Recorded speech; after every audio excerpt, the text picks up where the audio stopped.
Hello, this is Gold News Today. News Hampton Dellinger was fired in a one-sentence email this month. President Donald Trump has asked the U.S. Supreme Court to allow him to fire the head of an independent ethics agency that protects whistleblower federal employees. He has filed an emergency appeal to the country's highest court to rule on whether he can fire Hampton Dellinger, head of the U.S. Office of Special Counsel.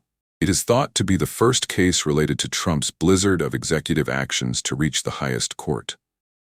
Trump has also cut more than a dozen inspectors general at various federal agencies and fired thousands of employees across the U.S. government.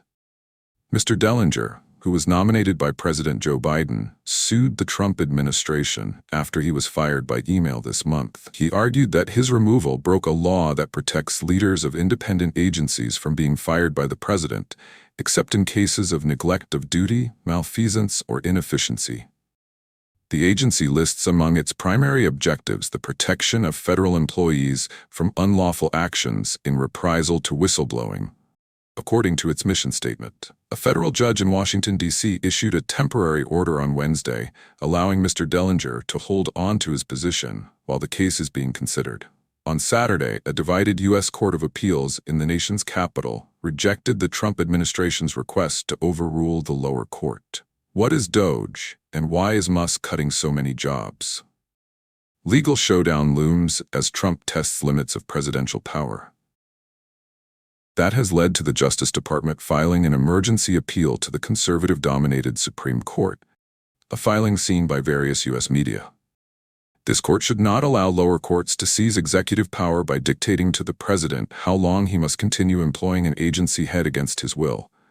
Sarah M. Harris, acting Solicitor General, wrote in the filing provided by the Department of Justice to the Washington Post. Until now, as far as we are aware, no court in American history has wielded an injunction to force the president to retain an agency head, the acting Solicitor General wrote, according to the Associated Press news agency.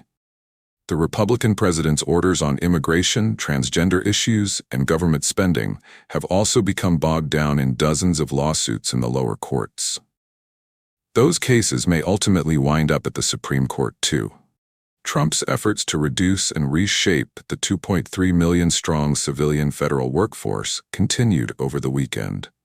Workers in various health agencies, who are still within their probation periods, received letters on Saturday evening informing them they would be terminated, sources told CBS News, the BBC's U.S. partner. Unfortunately, the agency finds that you are not fit for continued employment because your ability, knowledge, and skills do not fit the agency's current needs, and your performance has not been adequate to justify further employment at the agency, read the letters. At least 9,500 workers at the Departments of Health and Human Services, Energy, Veterans Affairs, Interior, and Agriculture have been fired by Trump, according to a tally from Reuters news agency. Another 75,000 workers have taken a buyout offered to get them to leave voluntarily, according to the White House. The cost-cutting initiative has been led by Department of Government Efficiency, or DOJ, a task force led by Elon Musk.